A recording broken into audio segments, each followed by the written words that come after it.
Hi, everyone. Welcome to Curated by Becta's Meal Kit number 52 for the week of May 12th to the 16th.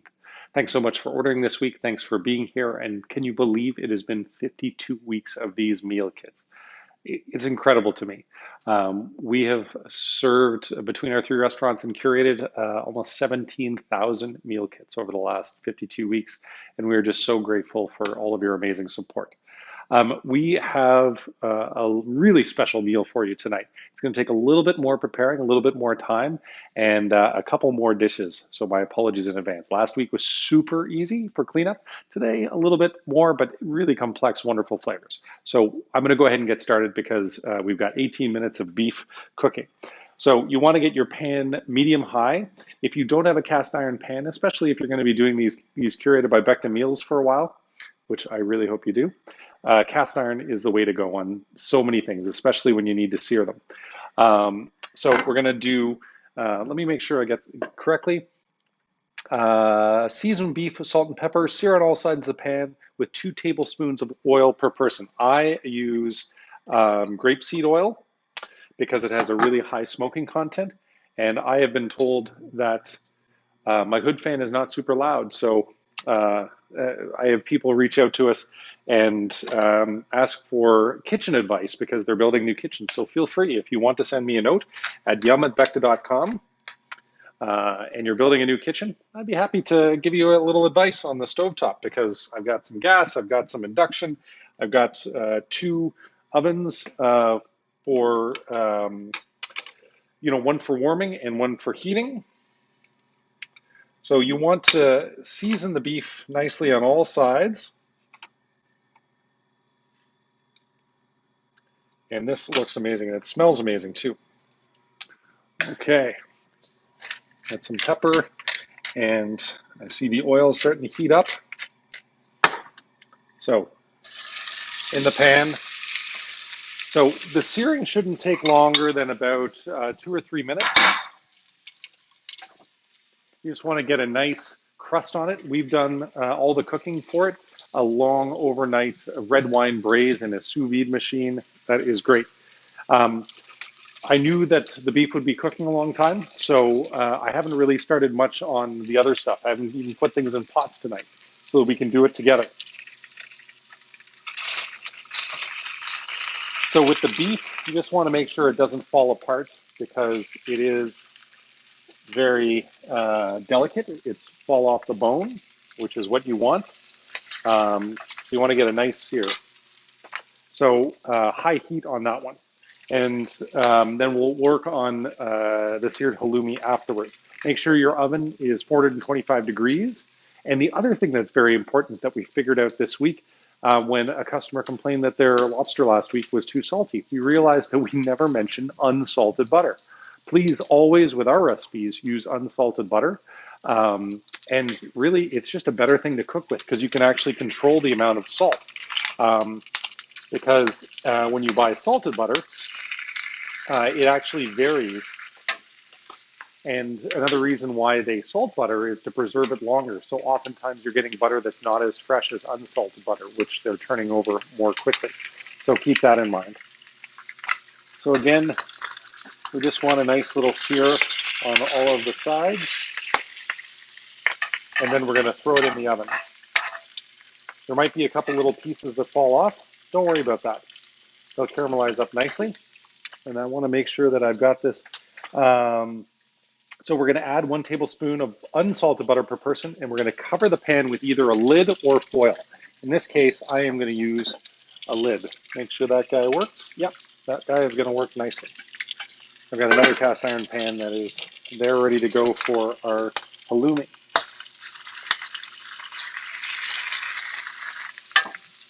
So almost there. And then the butter is going to go in. Okay, last side. Make sure I've got it all. Okay, I can turn that off now. 2 tablespoons of butter in total. If there's little bits of the beef, just put them on top. We're going to cover that off. You got a cast iron pan. Make sure you use a cloth so you don't burn yourself as it goes in the oven. So 425. Hey Google, set a timer for 18 minutes. Okay, 18 minutes. And that's starting now. What do we do before these machines? I don't know. The wine tonight is delicious. I'm a huge fan of Riesling. I'm a huge fan of Niagara Riesling, and I'm a really huge fan of South Book's Niagara Riesling because it's organic, first of all. Anne Sperling is a trendsetter, and she is the winemaker, and she does such an amazing job. She's got the Sperling Vineyards in BC, and she's got the Verisato project in Argentina, and she does some other consulting around the world. But this wine is just great. What Connor says about it: Ontario's first certified biodynamic winery and the talented Anne Sperling on the team. The Laundry Vineyard Riesling fermented in stainless steel from this cool 2017 vintage. Interesting tonight, the wine pairings are both from 2017. Grapes coming from the Heather Laundry's home vineyard in Vinemount. It's bone dry while still retaining that distinctive Niagara Riesling palate, bursting with lime, green tree fruit, and stone fruit. The limestone minerality shines through. I always think this smells like pine needles. Very specific to Riesling from Niagara, but I love it, and it's going to go great with the halloumi. Okay, so speaking of which, why don't we go ahead and think forward? So the first thing that we're going to need to do is warm up our carrot puree. Anytime I can use my gas stove, I always prefer it. And carrot puree serves a couple different components of this dish. It gives us some sweetness, some earthiness, some richness, great texture, and also really great color. So we're going to keep that nearby. Actually, that's a nice way to rest a little bit of the short ribs. Okay, so that's going to warm up on medium heat. The halloumi is going to be seared next. So, but I want to, what do I want to do next? Yeah, I think I want to sear the halloumi because we're going to plate up the appetizer first. So let's see what Shepherd says. So of course, bring all of the ingredients to room temperature before everything. Preheat one pan to medium heat, preferably non-stick. So again, cast iron is a great one. Turn the exhaust fan on, which I have done. So reheat puree in a small pot on medium-low heat, stirring occasionally. Season your halloumi with the spice blends. Okay, so I've got the two pieces of halloumi now, and the spice blend that's in it is Rich's Classic.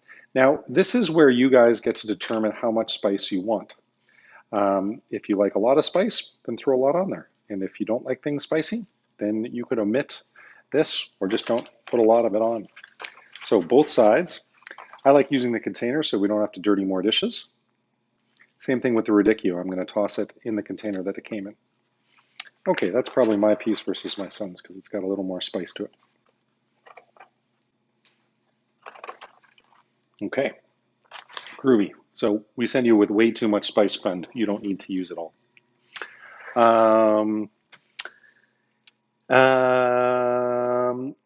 1 tablespoon of oil per person. Again, I'm going to go for the great seed oil because it's a very neutral oil and it doesn't impart much flavor, which is what you want because you want the halloumi to come through. Okay, carrot puree is warming up nicely. And then we're going to toss the radicchio and the pecans in with our lemon vinaigrette. And I think some salt and pepper. Yes, season lightly because the vinaigrette does have some salt and pepper in there, but the radicchio is very bitter. So give that all a nice toss. Again, beautiful colors, beautiful textures, contrasts, and the pan is probably hot and ready to go. So halloumi, get a nice spatula nearby. Actually, my halloumi spatula is that guy right there.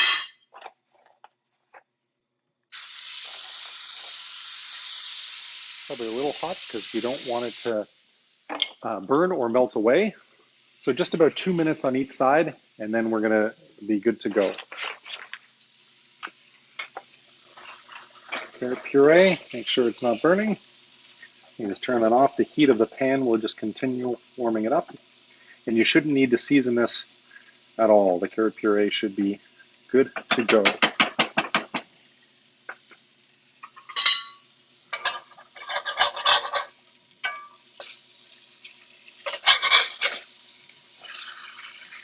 You want just a nice little bit of a crunch on that. Okay. And in terms of plating, we're going to do the carrot puree first in a circle on the plate, then the radicchio salad down in the center, and then top with the halloumi, and then drizzle the chimichurri around the plate. Now, how's this for transparent? The chef didn't like the look of the chimichurri today because it was not as bright green as he wanted, and so we're making a fresh new batch for tomorrow when our orders are going out. So I borrowed a little salsa verde, which we had on hand, which was bright green. It's going to taste a little bit different for us, but you guys are going to have the amazing chimichurri. Yeah, the chef always goes through the meal kits before we send them out. He just wasn't happy with the brightness of it, so we're going to make sure it's bright. Okay, we can turn the halloumi off. Oh, it's got a really nice crust on one side, a little less on the other side. So I'm going to give it another 30 seconds, and I'll turn the heat off. So yeah, carrot puree. I'm going to go down on our appetizer plates here. For the main course plates, the chef is actually recommending a coupe tonight because it has a little bit of a broth to it. So if you have some coupe bowls, large pasta bowls will do very nicely. I stole these from the restaurant so that I could plate it up like Chef Rich does. I know I'm going to need the spatula later. All right. So next up, I want to spin this around so that you see some of the bright orange from every component. This is our first week that we're actually doing 2 simultaneous meal kits. So we've got our regular meal kit, but for the next month, we have another option. So if you don't like the menu for some reason that is on one week, you can order something different. We call it the Big Night In. And it is, for the next 4 weeks, a foie gras torchon. And it's done with a beautiful grass-fed Ontario Prime ribeye for 2, and then a chocolate hazelnut tart. So really special. So in this case, it's paired with wine, $200, premium wines, really amazing Langhorne Creek Shiraz, and then a beautiful 2027 rosé from Niagara for the foie gras. Okay, there we go.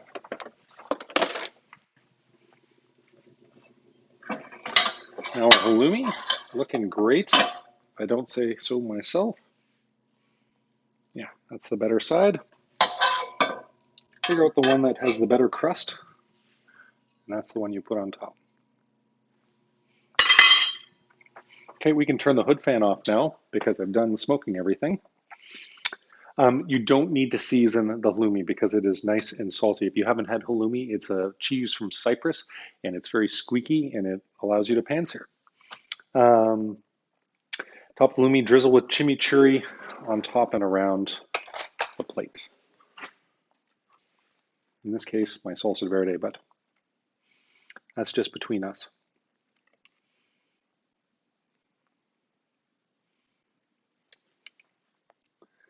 And so your container will be smaller than this because you really don't need that much. It's really just for some brightness. The colors look amazing. It's just like Christmas time. All right. So our first dish, the pan-seared spicy halloumi on the carrot puree with the radicchio and pecan salad, lemon vinaigrette. And for you, the chimichurri. All right, next up, let's get started on our main courses. Well, we don't need this pan anymore.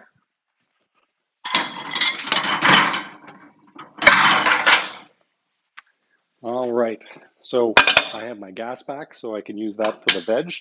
So why don't we go ahead and get started on that? So medium-high heat, and we're doing 1 tablespoon of oil per person. Again, I'm going to use the grapeseed oil. If you only have olive oil at home, that's okay. Please don't worry about it. We just like the extra high smoking content of the grapeseed oil. You can use canola oil, vegetable oil, all preferable. Olive oil I would use as my last choice if you do have a choice. Olive oil is really best for garnishing things or for cooking things at a low temperature. And next up, we have 2 pots. One is going to be for our choucroute, which is a Savoy cabbage mixture. It's got fresh herbs in there, some vinegar to give it some pop. This is something that's done in Alsace a lot. And then the other one is going to be our garlic broth.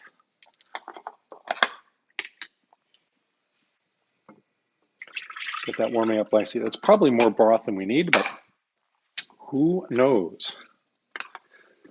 All right, don't need that, don't need that. Again, I apologize to the person who is in charge of doing the dishes tonight. All right, let's go back for some wine. I'm a big fan. Chefs are always cleaning up in between services. Always clean as you go. All right, so for our vegetables, we've got sauteed mushrooms and potatoes and 1 tablespoon of oil per person in your pan preheated to medium heat. Cook for 6 minutes, stirring regularly. So I think that's ready to go. So again, the potatoes have been cooked already. The mushrooms are raw. And you want to keep the kale out. So if the kale came in your pack, which it did with mine, just keep it on the side because we're going to add it a little bit later. Get rid of that. While the veg are going, and that's warming up, and that's warming up. There we go. Maybe we can even plate the dessert. So right out of the box. So tonight we've got the almond financier with the milk chocolate and almond mousse and a feuilletine crunch. Oh yes, I accidentally spilled some radicchio on there. I'll make sure the plates look fabulous. They were baking this in the kitchen today while I was around, and it smelled so incredible.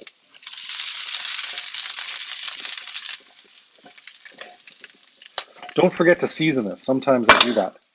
And get the kale out of there. A couple little bits.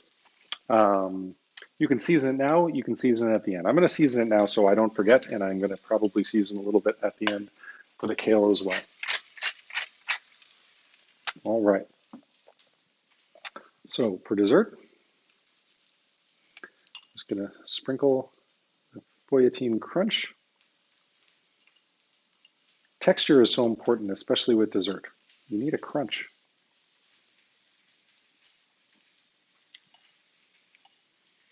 So at least dessert is a super easy part of dinner tonight. I got my son here watching me for the first time. How am I doing so far, Shannon? I think he's pretending not to notice. So there we have our almond financier with milk chocolate and almond mousse with the feuilletine crunch.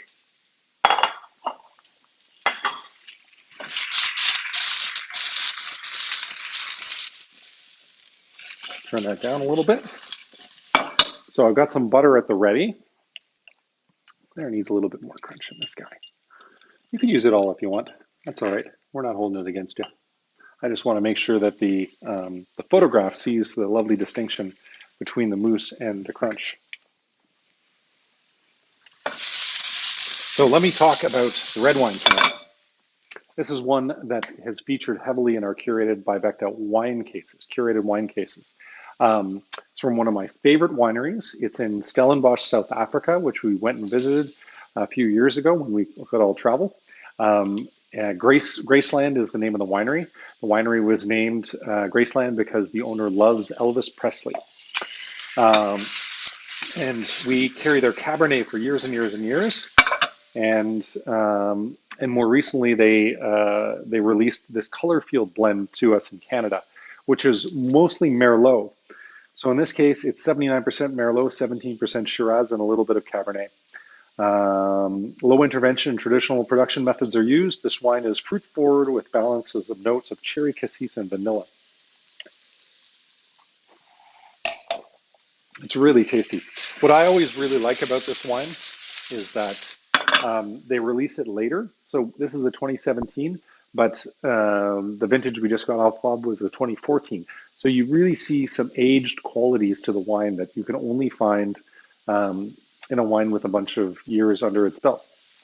And shockingly, it appears older than the Riesling, which is so fresh and vibrant, like it was just bottled recently.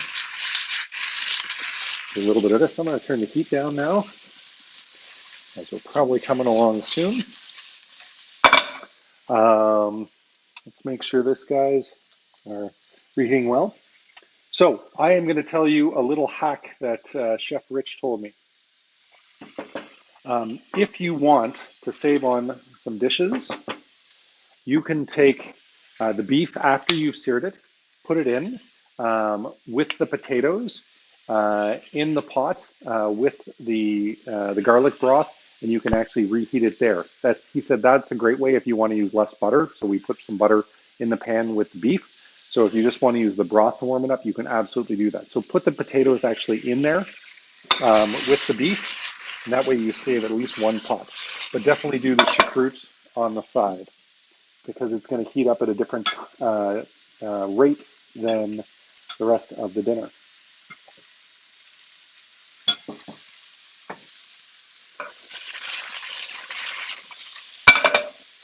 Okay, so we're getting close on the veg, and I know the beef is probably approaching. Hey Google, how much time is there left on the timer?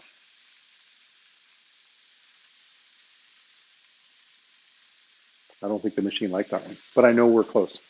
So I'm going to go ahead for the last 2 minutes. We're going to throw the butter in here, melt it away, and as soon as it is melted, we're going to throw the kale in. If you haven't seasoned it, I'm going to just season a little bit more because I'm adding the kale.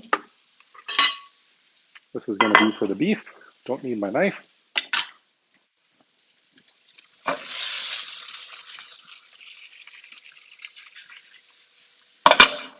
Butter is melted. Kale going in.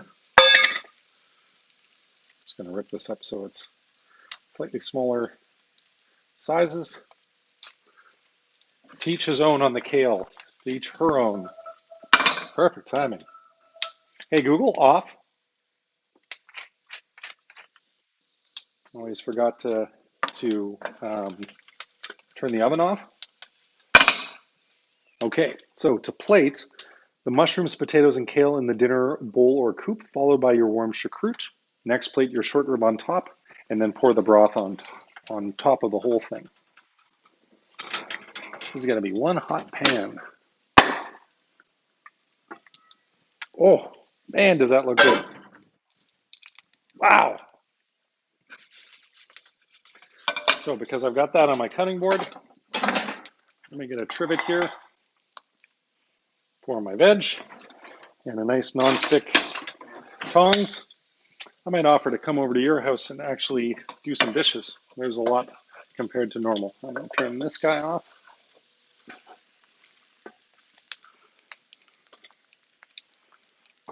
So let's try to divide the potatoes and mushrooms appropriately. If you can separate out the kale a little bit, because it's best on top.